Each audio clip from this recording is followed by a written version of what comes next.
Welcome today in front of me Motorola Moto G60S, and I'll show you how to turn off auto update apps on this device.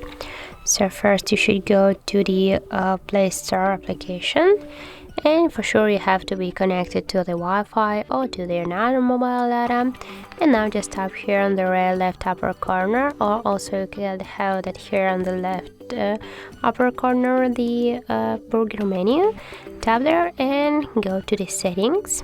Now just tap here to the network preferences and tap to the auto update apps and switch the over Wi-Fi only to the don't auto update apps. And now just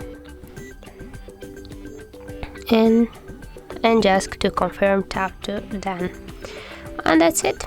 So that's how it looks. If you find this video helpful, remember to leave a like, comment and subscribe our channel.